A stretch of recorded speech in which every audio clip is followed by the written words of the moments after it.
It's the BWI Daily Edition Recruiting Show. I'm Greg Pickel from BWI Illustrated, joined by BWI Recruiting Insider Ryan Snyder. We're talking on Tuesday, May 24. And of course, when you hear the word Tuesday, that means you know it's recruiting time here on the BWI Daily. We have a lot to get to on this show. Top Penn State target has moved up his commitment date. What does that mean for the Lions? Ryan's going to dive into that and where things stand moving forward.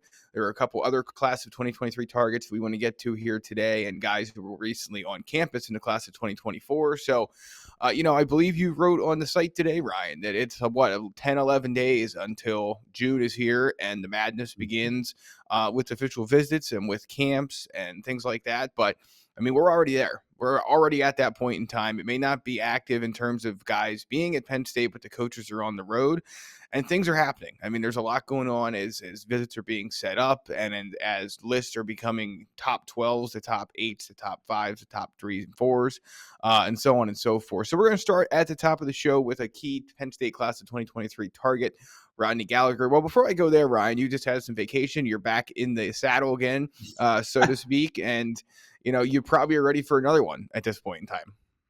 Yeah. I was enjoying my time in Austin last week when I learned that Rodney Gallagher is going to move up his his commitment date for tomorrow, actually, May 25th, expected to be around 3 p.m. Yep.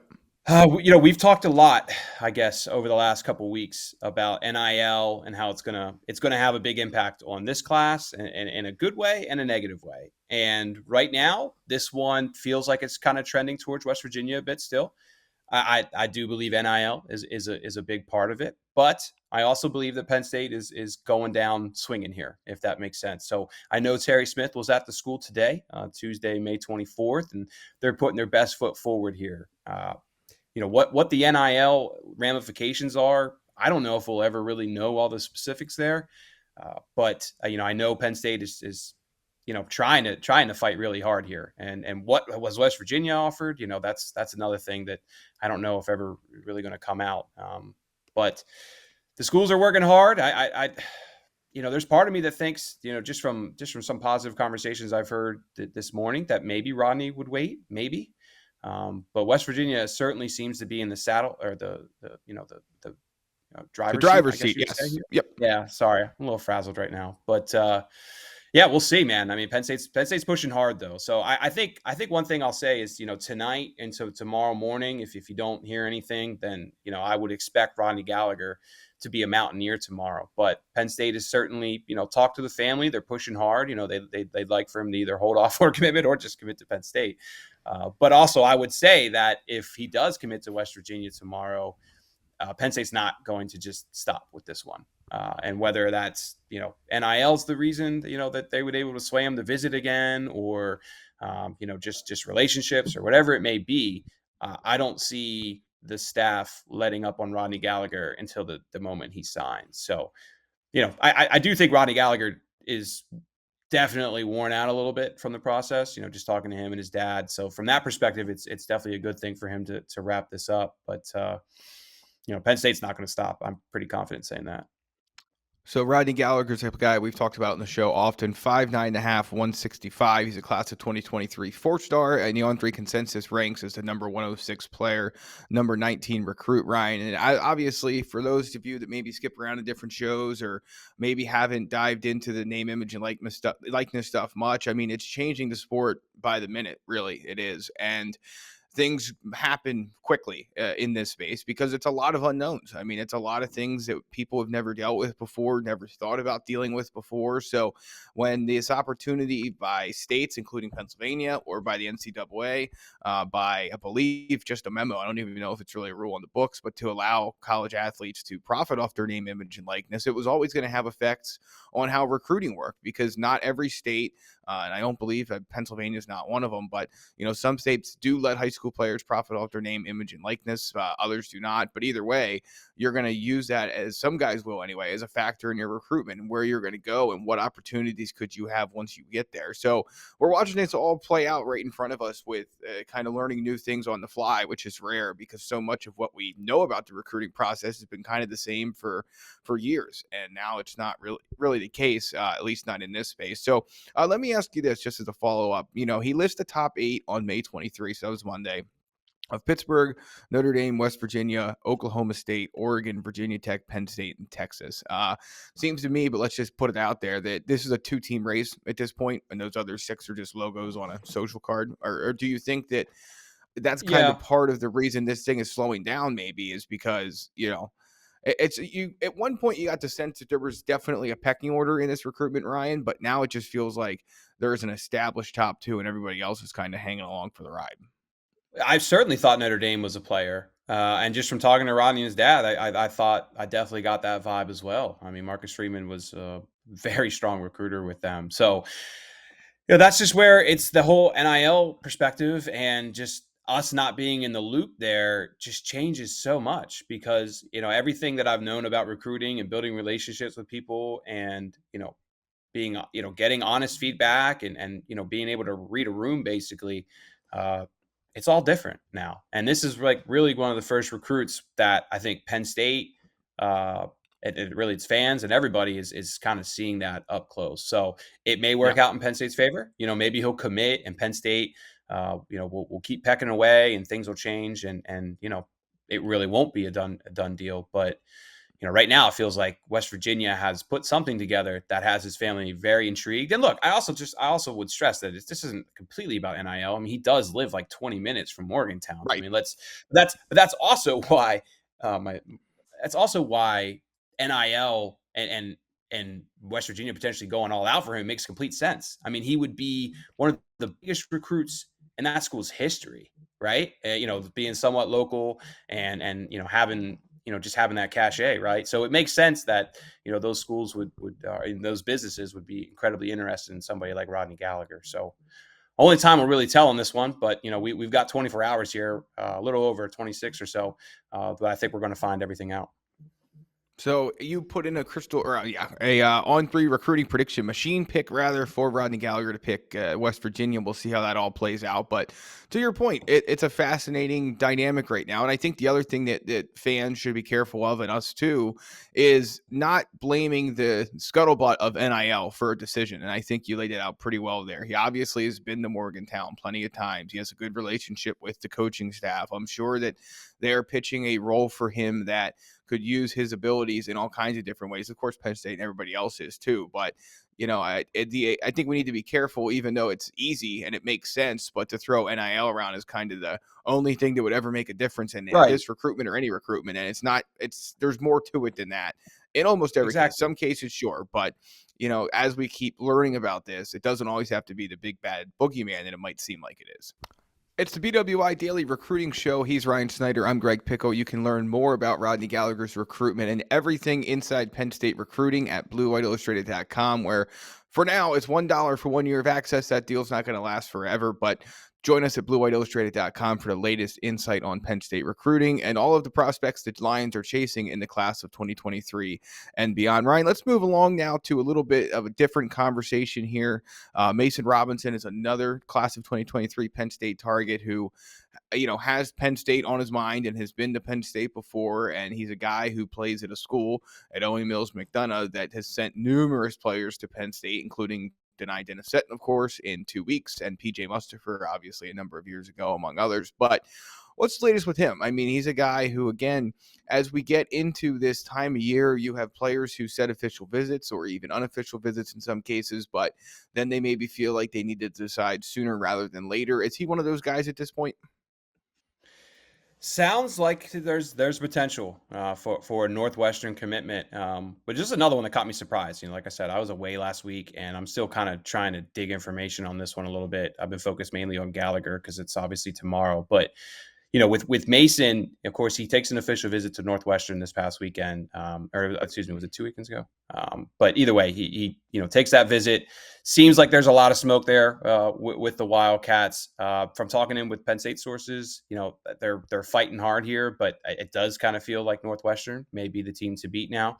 But I was also told that he was, expected to maybe announce something publicly this past weekend. Now that's all coming from just Northwestern people. I don't really have that from Mason or Penn State sources, but there was talk about maybe him announcing something publicly over the weekend, and now that hasn't happened publicly yet. So we were expecting him to take an official visit to Penn State here towards the end of June. We'll see if that still happens or not. I need to get in touch with Mason and his family and just see if they're even open to opening up about it. I mean, this is what happens, right? When you get down to these parts where you have serious decisions to make, everybody kind of just gets a little quiet. And I like to also just not be the guy who is pestering them about when they have Right. such an important decision coming up. I know if I was in those shoes, I wouldn't want to deal with a bunch of, I'm sort of a stranger to these families, but there's definitely a lot of talk about Northwestern right now following that official visit.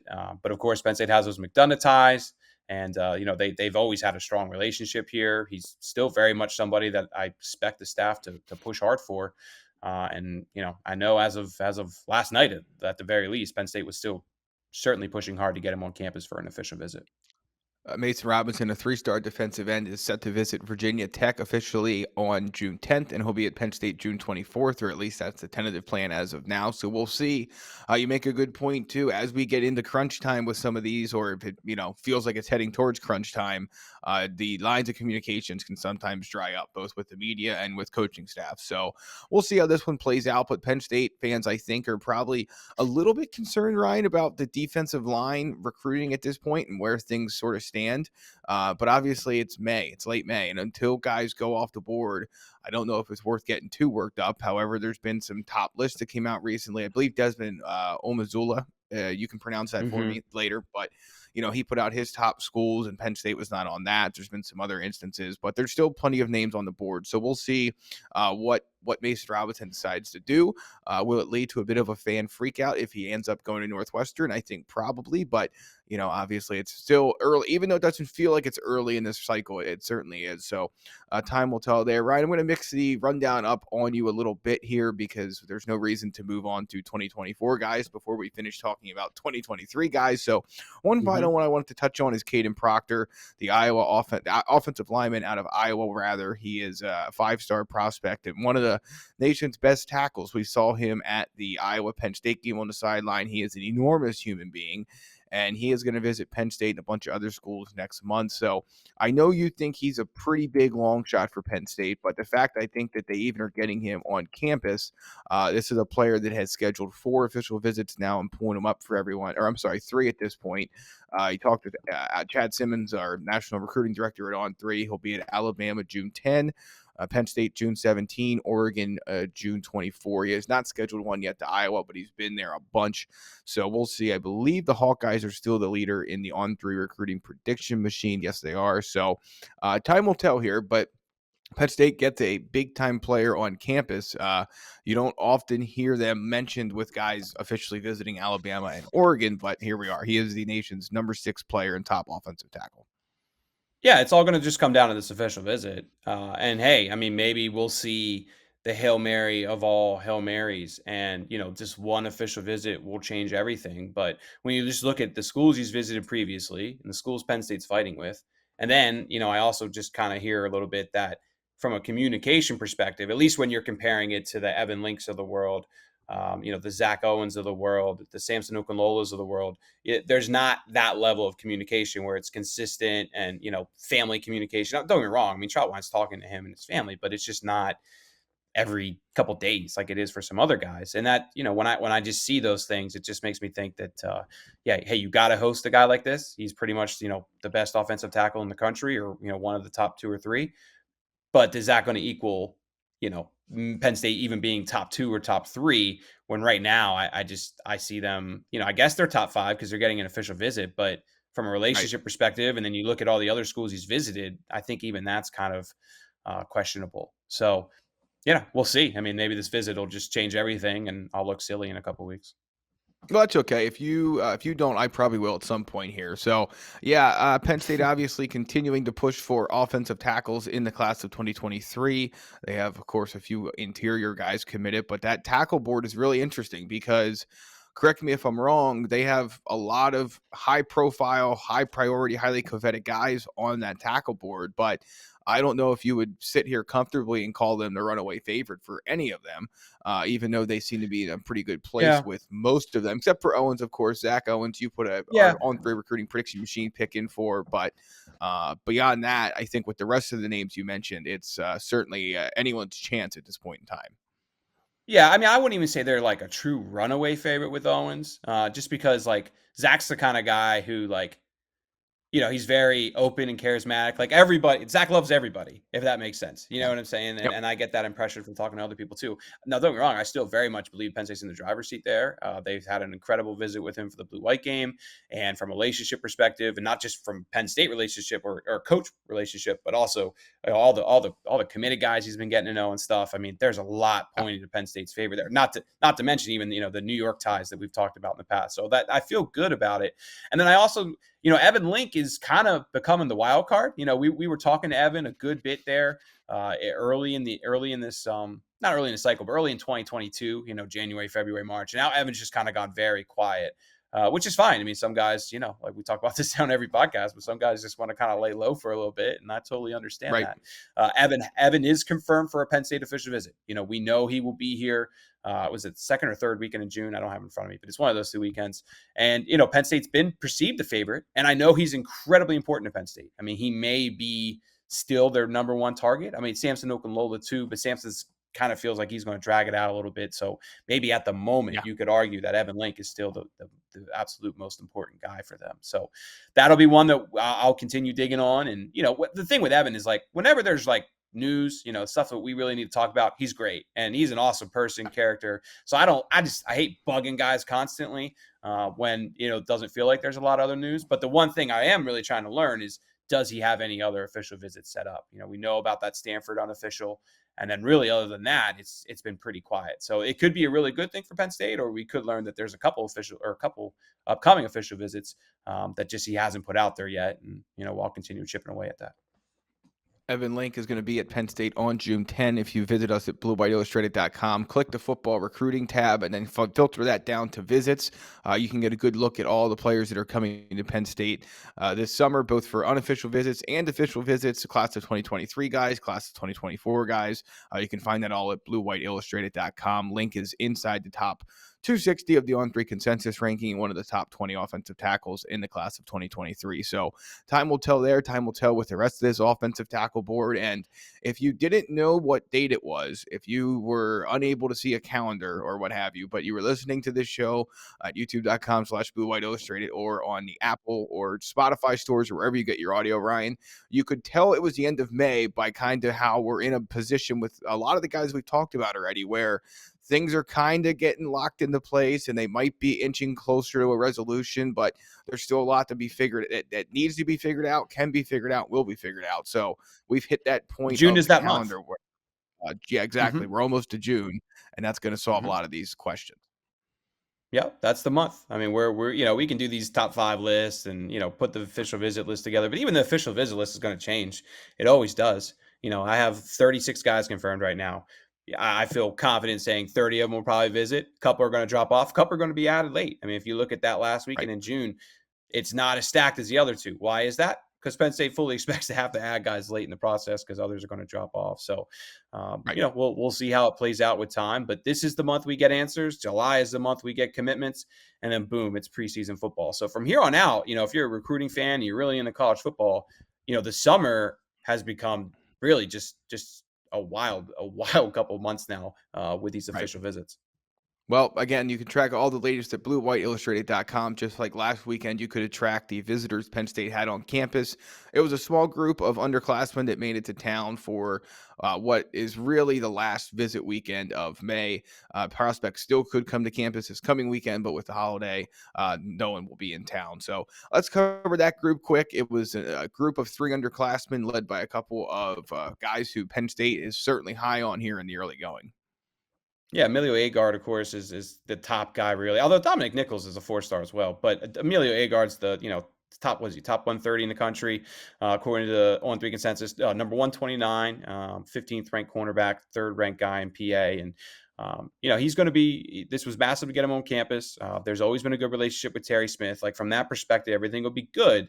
But when you also look at the visits he's Right. taking, Clemson, Alabama, Tennessee, Georgia. So what does that show you there? He has a lot of interest in the SEC. Of course, Clemson's not an SEC school, but it's they have built that respect up over the past couple of years. Right. So yeah, Penn Yep. State will be in the mix there. But like when I see, I mean, Ohio State will probably be a school that he sees again. Like there Sure. will be other northern schools, but this summer swing, and he really wants to see these southern schools, and that tells me that he has a lot of interest there. So that there's a long Yes. way to go on this one. We'll see how it plays out, but keep an eye on those SEC schools with him.